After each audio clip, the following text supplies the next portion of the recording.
Welcome. I am your worship leader this morning, and it's a joy to be with you. Community Church is a progressive, open-minded, and inclusive religious community. We welcome all who are on a spiritual search for truth and meaning.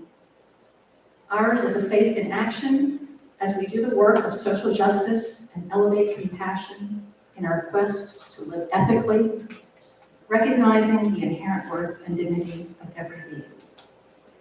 Please look to your weekly email for announcements. We have one special announcement from Alicia.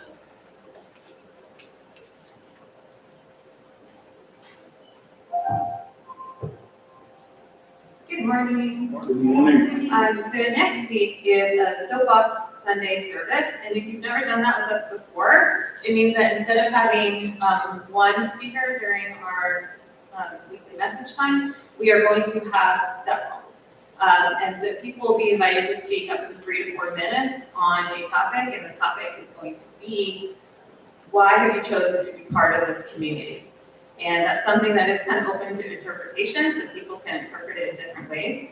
We also really need people to volunteer to speak, or next week's going to be very awkward. So I'm here, I'm Alicia. If you want to speak next week for 3 to 4 minutes on that topic of why you're part of this community, please come talk to me. You can talk to me during coffee hour, or you can email me. You can also email the worship committee, which is just worship@CCUU.org.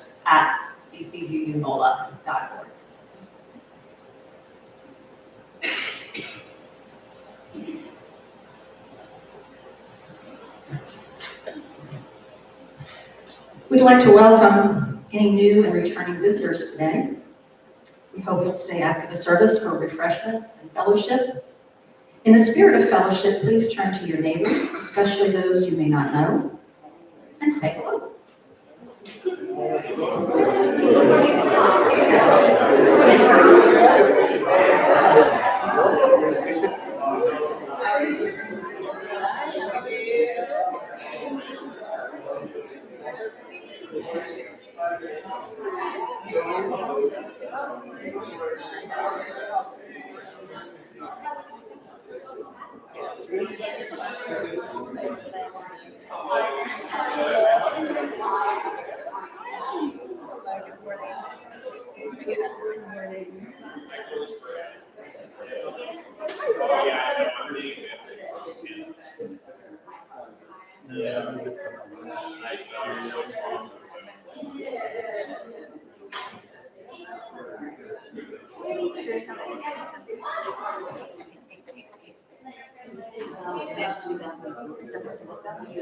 Our opening words this morning are from Abigail Adams.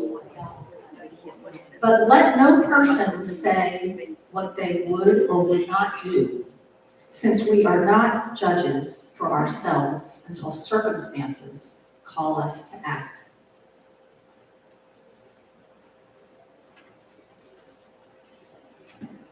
It is our ritual to light a chalice invoking hope and eternal truth to our worship. Please join us in singing the words of chalice lighting printed in your order of service.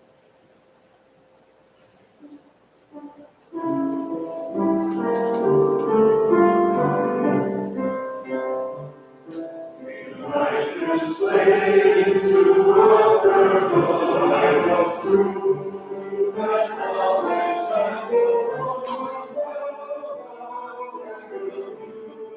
mercy and the fire of hope and commitment.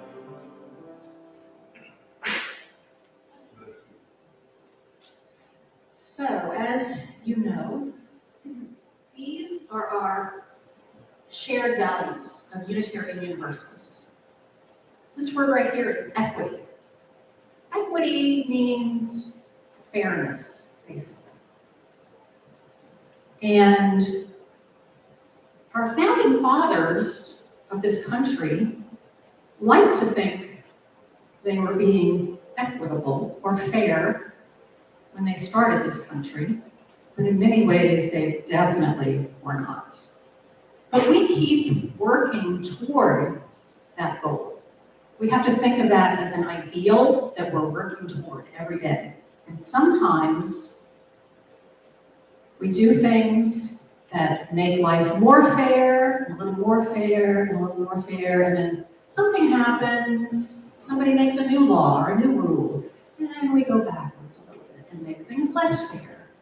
But overall, we hope we're moving in the right direction to make this a fair world, and we all have to work toward that. Let's sing out the children.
The people of this country.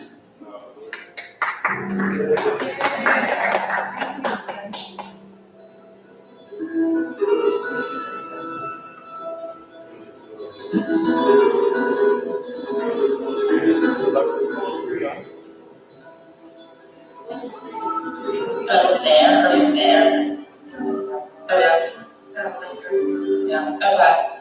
My name is Alexa Ann Watson, and I am the great-great-great-granddaughter of Frederick Douglass is my great-great-great-great-granddaughter of Frederick Douglass. I am the great-great-great-great-grandchild. I've been counting on my fingers since I was like 5. This is the 4th of July. It is the birthday of your national independence and of your political freedom. Fellow citizens, I shall not presume to dwell at length on the associations that cluster about this day. The simple story of it is that 76 years ago, the people of this country were British subjects. Oppression makes a wise man mad. Your fathers were wise men, and if they did not go mad, they became restive under mistreatment. With brave men, there's always a remedy for oppression. They succeeded, and today you reap the fruits of their success. The freedom gained is yours, and you, therefore, may properly celebrate this anniversary. Fellow citizens, pardon me. Allow me to ask, why am I called upon to speak here today? What have I, or those I represent, to do with your national independence? Are the great principles of political freedom and of national justice embodied in that Declaration of Independence extended to us? I am not included within the pale of this glorious anniversary. Your high independence only reveals the immeasurable distance between us. The blessings in which you this day rejoice are not enjoyed in common. The rich inheritance of justice, liberty, prosperity, and independence bequeathed by your fathers is shared by you, not by me. The sunlight that brought life and healing to you has brought stripes and death to me. This 4th of July is yours, not mine. You may rejoice, I was born. Fellow citizens, above your national tumultuous joy, I hear the mournful wail of millions. At a time like this, scorching irony, not convincing argument is needed. Oh, had I the ability and could reach the nation's ear, I would today pour out a fiery stream of biting ridicule, blasting reproach, withering sarcasm, and stern rebuke. For it is not light that is needed, but fire. It is not the gentle shower, but thunder. We need the storm, the whirlwind, and the earthquake. The feeling of the nation must be quickened. The conscience of the nation must be roused. The propriety of the nation must be startled. The hypocrisy of the nation must be exposed. And its crimes against God and man must be proclaimed and denounced. What to the American slave is your 4th of July? I answer, a day that reveals to him, more than all other days in the year, the gross injustice and cruelty to which he is the constant victim. To him, your celebration is a sham. Your boasted liberty and unholy license. Your national greatness, swelling vanity. Your sounds of rejoicing are empty and heartless. Your denunciations of tyrants, brass-fronted impudence. Your shouts of liberty and equality. Hollow mockery. Your prayers and hymns, your sermons and thanksgivings, With all your religious parade and solemnity, are to him Mere bombast, Fraud. deception, Impiety. and hypocrisy. There is not a nation on the earth guilty of practices more shocking and bloody than are the people of these United States at this very hour.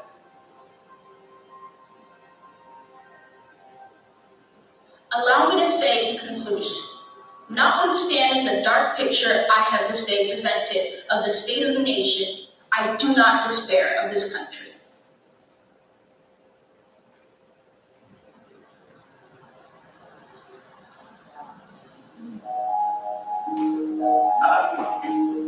This speech was written almost 170 years ago, but this part of it is still extremely relevant, especially with today's protests.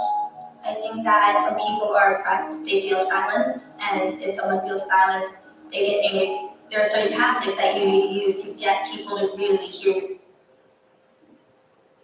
you. Just like a very calm discussion.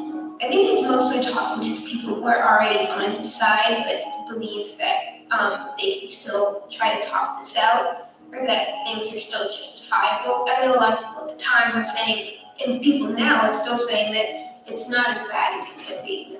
While the 4th of July probably does not feel the same to me as it does to others, I wouldn't say that it has no meaning, because it is the time when America, the country, became free from another country. But I would say that it's not the time in which I gained my freedom. He had a lot of hope, especially for his age. And like, I'm getting to the point in my life where I'm only 20 years old, but I'm exhausted. Like, I have these thoughts like, will we ever really get to this point? Or is this really something that we should actually spend our time fighting for? Somebody once said that pessimism is a tool of white oppression, and I think that's true. I think in many ways we are still slaves to the notion that it will never get better. But I think that there is hope, and I think it's important that we celebrate Black joy and Black life, and we remember that change is possible, change is probable, and that there's hope.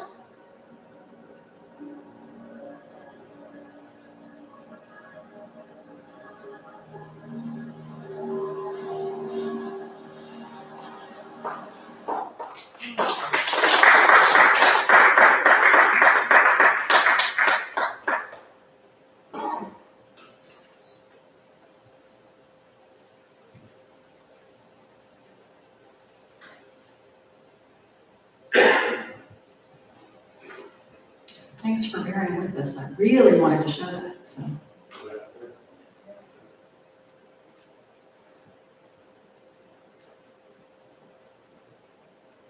Now is our sacred time of joys and sorrows. If you're online, you may write your joys and sorrows in the comments section to be read aloud. If there isn't online today, I'm not sure. In person, you may write them on one of the cards being passed out by our readers. Please remain seated for hymn number 159, This Is My Song.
the song of peace,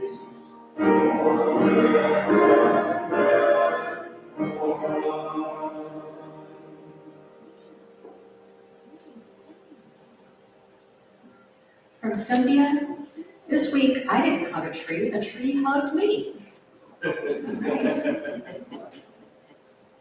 From Vincent, it is a joy to be learning the trumpet from the wonderful Sally Jackson. Many thanks to her for the lesson. From Bill, a sorrow for the people of Venezuela in the aftermath of this week's earthquake.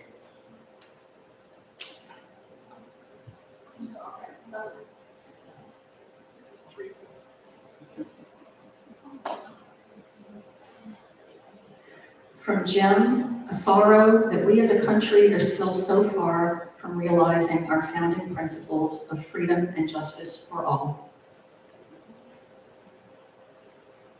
And from Jada, my stepdad Arch's 81st birthday is today. He was in a car accident last week, but he's fine, thank goodness.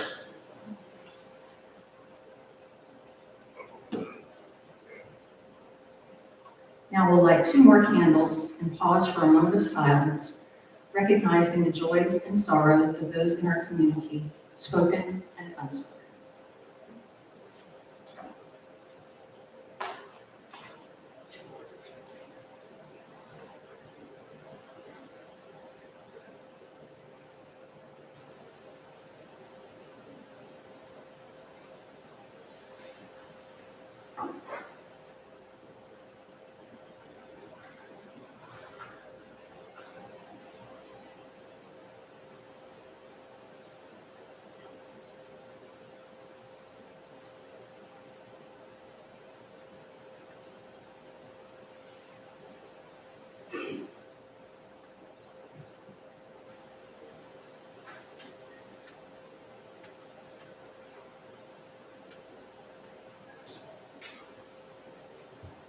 July 4th meditation by Maureen Killoran.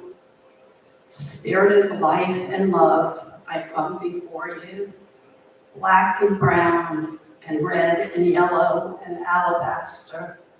I come longing for the simpler days that truly never were our lot. And I am an American.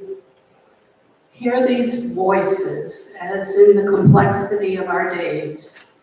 I am humanist and Christian, Muslim and Jew, pagan and atheist, and Buddhist and UU, and I am an American. I am one who fought for my country, and I am at the same time one who protested war, and I am an American. Amongst the divisions of our days, I've struggled in poverty, and I've accepted the profits of wealth, and I am an American. I am an owner of weapons, and I am one who would control our nation's guns by limiting the who's and what's and how's, and I am an American. As light is shown on our divisions, I live with an often unacknowledged privilege, and I am moved to rage at the complexity of intersecting oppressions, and I am an American. In the challenge of our days, I am one who supports my country, right or wrong, and I am one who claims the traditions of dissent, and I am an American. In this polarized season, I am Democrat and I am Republican. I am libertarian and I am independent. I am green and I am confused, and I am an American. Spirit of hope, sit with us in our diversities. Help us hear one another in our divisions. Grant that, beginning in this community, we may honor one another's truths and know that a just and faithful tomorrow begins here in our hearts. For with all our problems, with all our pain, with all our limitations and mistakes, we are Americans.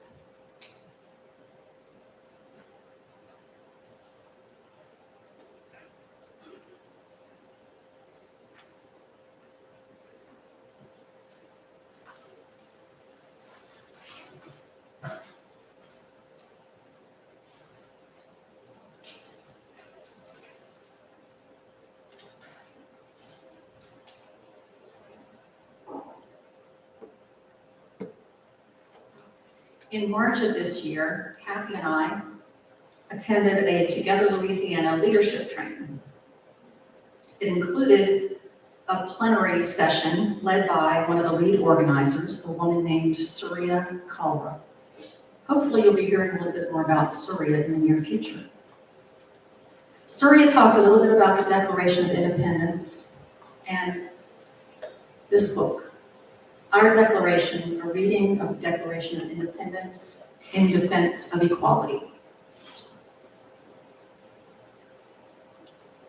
She followed it with an exercise where 8 of us read the Declaration out loud. Kathy and I were so moved by that experience that we both agreed immediately we needed to bring this to CCUU. So here I am today, leaning heavily on this book and on Surya's presentation. We tend to think of the Declaration of Independence as a document written by and for white male landowners. But Surya is a woman of Indian heritage, and the author of this book, Danielle Allen, is a Black woman and a political science professor at Harvard. And both of these women were speaking and writing in defense of the Declaration as a document for all people of the United States. Allen wrote the book after teaching a night school class at the University of Chicago, where the students did a close, word-by-word, line-by-line reading of the Declaration. She also taught day classes, but she notes that her night school students tended to be older and less affluent. She writes, "My night students generally entered into the text thinking of it as something that did not belong to them. It represented instead institutions and power, everything that solidified a world that had, as life had turned out, delivered them so much grief, so much to overcome. As I worked my way through the text with those students, I realized for the first time in my own life, the Declaration makes a coherent philosophical argument. In particular, it makes an argument about political equality. She defines political equality as equal political empowerment.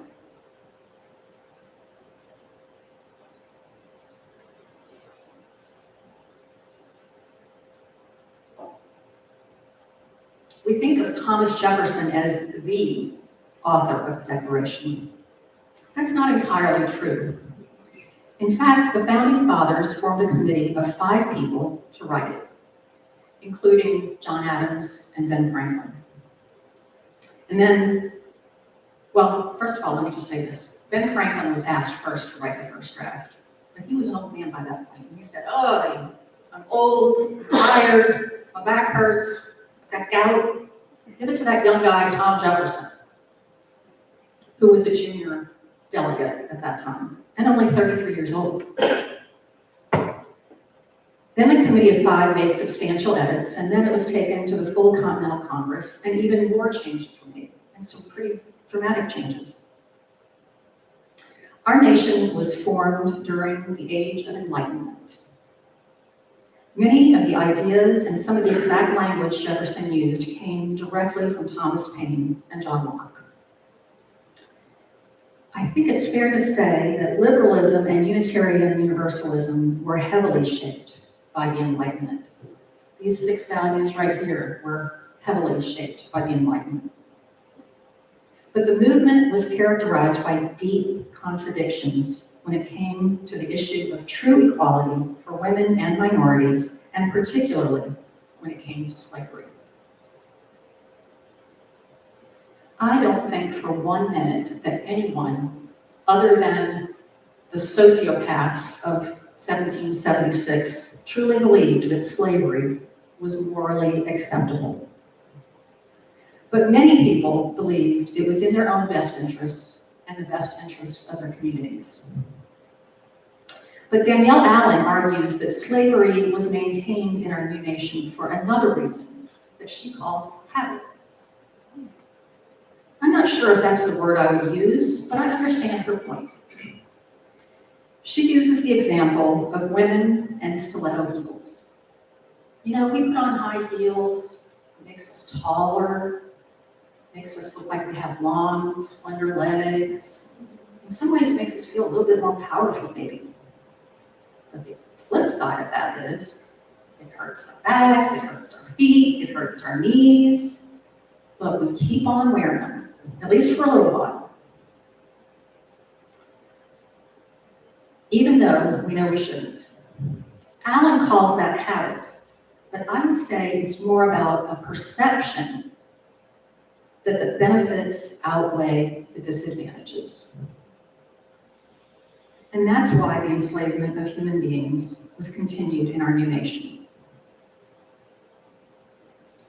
Jefferson had what Allen calls a maddeningly complex relation to slavery, and I would agree with that. He knew it was wrong and was even public about it. In his first draft of the Declaration, Jefferson included in his list of grievances against King George, he has waged cruel war against human nature itself, violating the most sacred rights of life and liberty in the persons of a distant people who never offended him, captivating and carrying them into slavery in another hemisphere, or to incur miserable death in their transportation thither. This practical warfare, the program of infidel powers, is the warfare of the Christian king of Great Britain, determined to keep market where men should be bought and sold. He has prostituted his negative for suppressing every legislative attempt to prohibit or to restrain this execrable commerce. And it goes on. Those are some strong words for a man who was known to own over 600 human beings in his lifetime. And of course, that little item, when it got to the Continental Congress, they took their big red pen and crossed that one out. Ultimately, the Declaration of Independence should be considered a beginning point. It's an aspirational document for a new country. In the second line of the Declaration, the most famous sentence, you know the one, we hold these truths to be self-evident, that all men are created equal, on and on. The seed of political equality is planted for everyone. We're still not there. And it's taken 250 years to get where we are. But we keep inching along, sometimes taking 2 steps forward, 1 step back. But overall, moving in the right direction. If you think the Declaration of Independence is not still relevant today, I leave you with this before we get to the most important part of today's service. Remember little Liam Ramos, the 5-year-old child who was placed in ICE detention in January? Federal Judge Fred Beery from Texas heard the case and issued the following written opinion. The case has its genesis in the ill-conceived and incompetently implemented government pursuit of daily deportation quotas. Apparently, even if it requires traumatizing children. This court and others regularly send undocumented people to prison and orders them deported, but do so by proper legal procedures. Apparent also is the government's ignorance of an American historical document called the Declaration of Independence. 33-year-old Thomas Jefferson enumerated grievances against a would-be authoritarian king over our nascent nation. Among others were, he has sent hither swarms of officers to harass our people. He has excited domestic insurrection among us, for quartering large bodies of armed troops among us. He has kept among us in times of peace standing armies without the consent of our legislature. This was written 250 years ago. We the people are hearing echoes of that history. And then there is that pesky inconvenience called the Fourth Amendment. And Judge Geary talks about unlawful search and seizure and proper judicial warrants. And to continue the quote, observing human behavior confirms that for some among us, the perfidious lust for unbridled power and the imposition of cruelty in its quest knows no bounds and are bereft of human decency, and the rule of law be damned. Ultimately, petitioners may, because of the arcane United States immigration system, return to their home country involuntarily or by self-deportation. But the result should occur through a more orderly and humane policy than currently in place. And he includes the famous conversation between Ben Franklin and a woman who spoke with him as they were coming out of the Continental Congress in September 1787.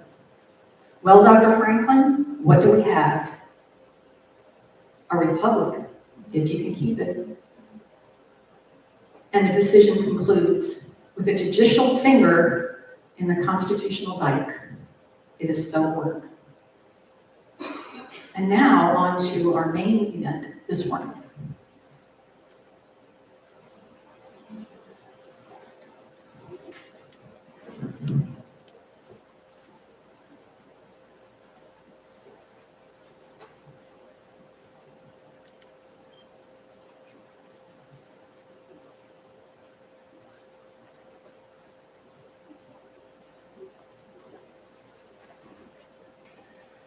In Congress, July 4th, 1776, the unanimous declaration of the 13 United States of America. When in the course of human events, it becomes necessary for one people to dissolve the political bands which have connected them with another, and to assume among the powers of the earth the separate and equal station to which the laws of nature and of nature's God entitle them, a decent respect to the opinions of mankind requires that they should declare the causes which impel them to the separation.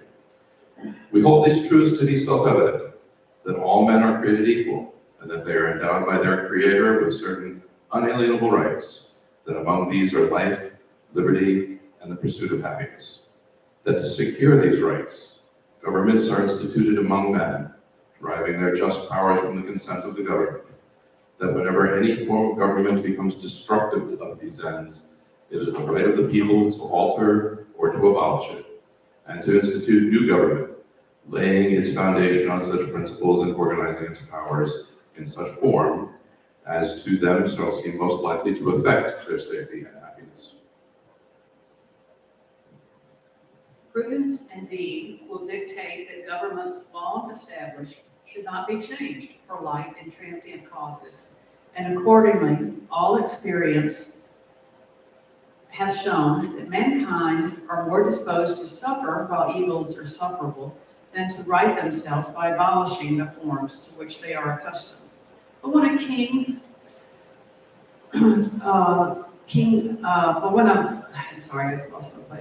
But when a king, a train of abuses and usurpations, pursuing inevitably their train of abuses, but when a king, invariably the same objective evinces a design to redeem them under absolute despotism, it is their right, it is their duty to throw off such government and to provide new guards for their future security.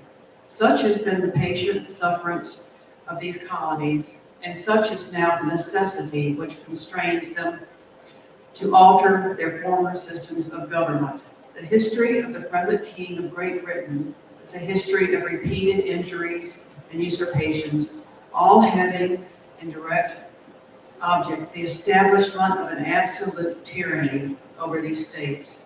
To prove this, let the facts be submitted to a candid world. He has refused his assent to laws, the most wholesome and necessary for the public good. He has forbidden his governors to pass laws of immediate and pressing importance, unless suspended in their operation till his assent should be obtained, and when so suspended, he has utterly neglected to attend to them. He has refused to pass other laws for the accommodation of large districts of people, unless those people would relinquish the right of representation in the legislature, a right inestimable to them and formidable to tyrants only. He has called together legislative bodies in places unusual, uncomfortable, and distant from the depository of their public records, for the sole purpose of fatiguing them into compliance with his measures.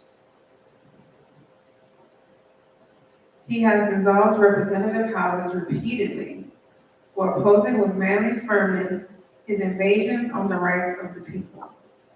He has refused for a long time, after such dissolutions, to cause others to be elected, whether by the legislative powers incapable of annihilation have returned to the people at large for their exercise. The state remaining in the meantime exposed to all the dangers of invasion from without and convulsions from within. He has endeavored to prevent the population of these states, for that purpose, obstructing the laws for naturalization of foreigners, refusing to pass others to encourage their migrations hither, and raising the conditions of new appropriations of lands. He has obstructed the administration of justice by refusing his assent to laws for establishing judiciary powers. He has made judges dependent on his will alone for the tenure of their offices and the amount and payment of their salaries.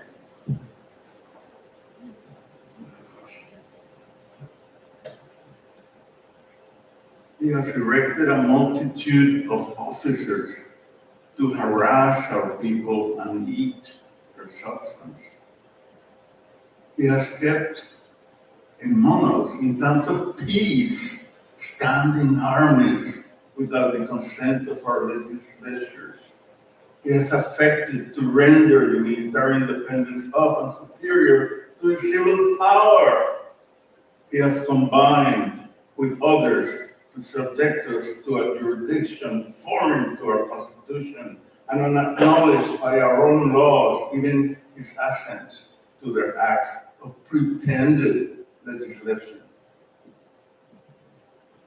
For quartering large bodies of armed troops among us, for protecting them by a mock trial from punishment for any murders which they should commit on the inhabitants of these states, for cutting off our trade with all parts of the world, for imposing taxes on us without our consent, for depriving us in many cases of the benefits of trial by jury, for transporting us beyond seas to be tried for pretended offenses, for abolishing the free system of English laws in a neighboring province, establishing therein an arbitrary government, and enlarging its boundaries so as to render it at once an example and fit instrument for introducing the same absolute rule into these colonies.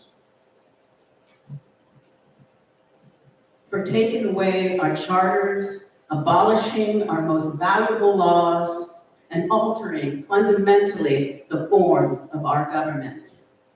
For suspending our own legislatures and declaring themselves vested with the power of legislate for us in all cases whatsoever. He has abdicated government here for declaring us out of his protection and waging war among us. He has plundered our seas, ravished our coasts, burnt our towns, and destroyed the lives of our people. He is at this time transporting large armies of foreign mercenaries to complete the works of death, desolation, and tyranny, already begun with the circumstances of cruelty and perfidy, scarcely paralleled in the most barbarous ages and totally unworthy the head of a civilized nation. He has constrained our fellow citizens, taken captive on the high seas to bear arms against their country, to become the executioners of their friends and brethren, or to fall themselves by their hands. He has excited domestic insurrections amongst us and has endeavored to bring the inhabitants of our frontiers, the merciless Indian savages, whose known rule of warfare is an undistinguished destruction of all ages, sexes, and conditions. In every stage of these oppressions, we have petitioned for redress in the most humble terms. Our repeated petitions have been answered only by repeated injury. A prince whose character is thus marked by every act which may define a tyrant is unfit to be the ruler of a free people. Nor have we been wanting in attentions to our British brethren. We have warned them from time to time of attempts by their legislature to extend an unwarrantable jurisdiction over us. We have reminded them of the circumstances of our emigration and settlement here. We have appealed to their native justice and magnanimity, and we have conjured them by the ties of our common kindred to disavow these usurpations, which would inevitably interrupt our connections and correspondence. They too have been deaf to the voice of justice and consanguinity. We must therefore acquiesce in the necessity which denounces our separation and hold them as we hold the rest of mankind, enemies in war, in peace, friends. We, therefore, the representatives of the United States of America in General Congress assembled, appealing to the Supreme Judge of the world for the rectitude of our intentions, do, in the name and by the authority of the good people of these colonies, solemnly publish and declare that these united colonies are, and of right ought to be, free and independent states, that they are absolved from all allegiance to the British Crown, and that all political connection between them and the state of Great Britain is and ought to be totally dissolved, and that as free and independent states, they have the full power to levy war, conduct peace, contract alliances, establish commerce, and do all other acts and things which independent states may of right do. And for the support of this declaration, with a firm reliance on the protection of divine providence, we mutually pledge to each other our lives, our fortunes, and our sacred honor.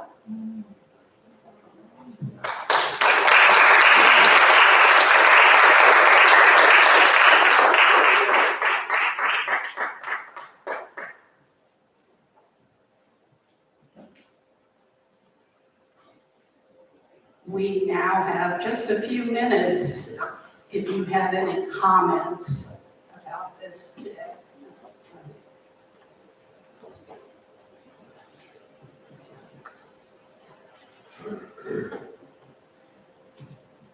Yeah, on Margaret Hoover's show the other night, they had Justice Gorsuch on there.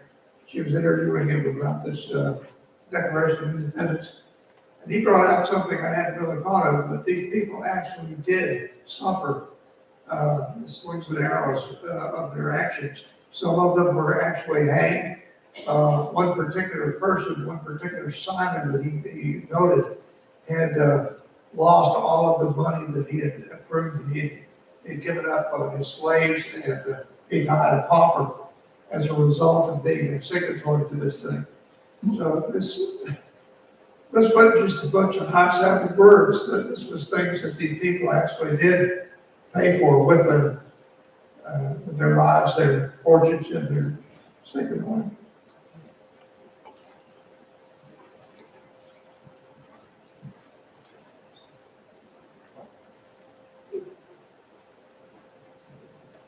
I just want to magnify that little part there where they refer to the Indians as savages.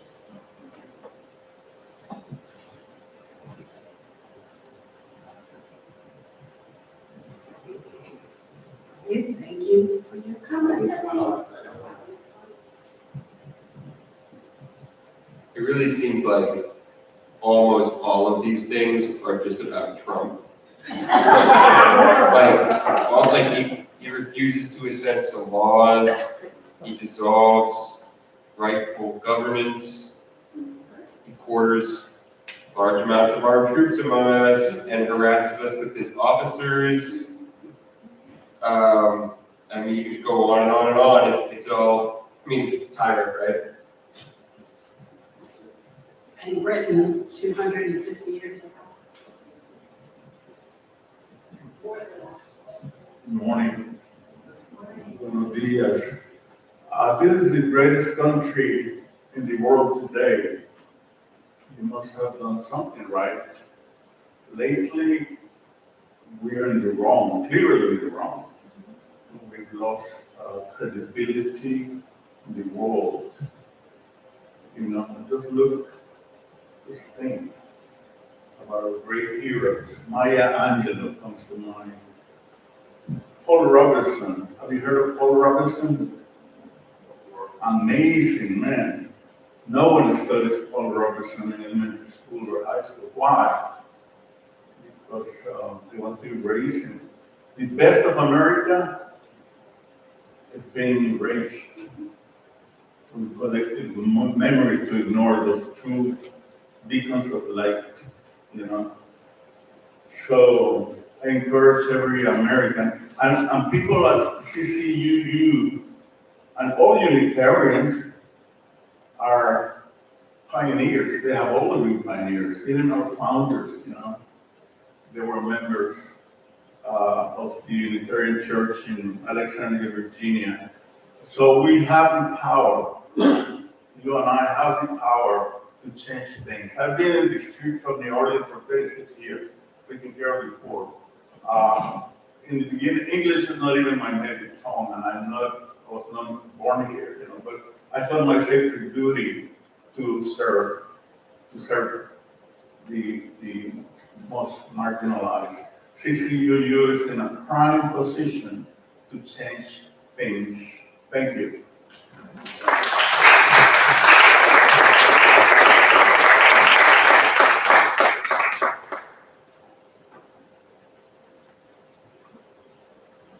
Community Church Unitarian Universalist is a self-sustaining congregation.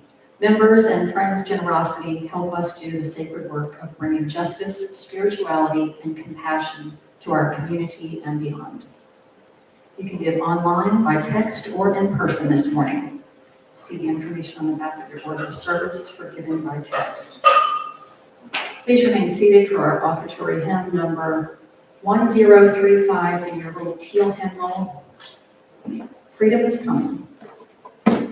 Just a note about this. So we're just going to follow the top line. And so like this section repeats. It's pretty simple. Oh freedom, oh freedom, oh freedom. That repeats. Oh yes, I know. That repeats. And then oh freedom. That repeats. Okay? So.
It's time for the extinguishing of the chalice printed in your order of service.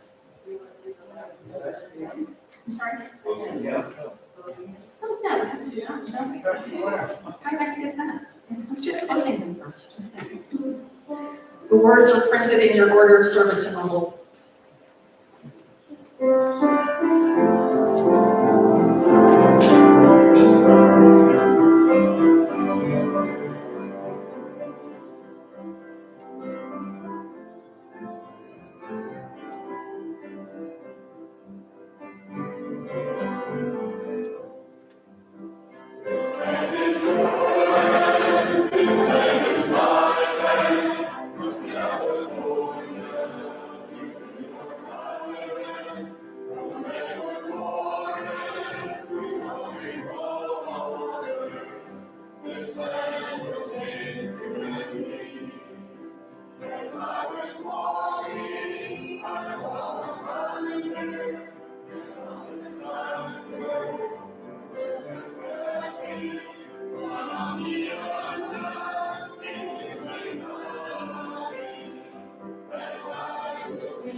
now, let's sing the words for extinguishing the chalice.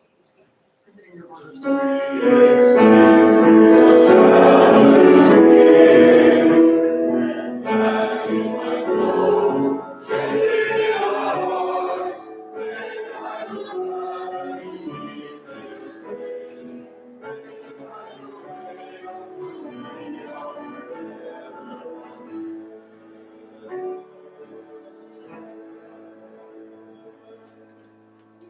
Thank you. Please join us for refreshments in the fellowship hall.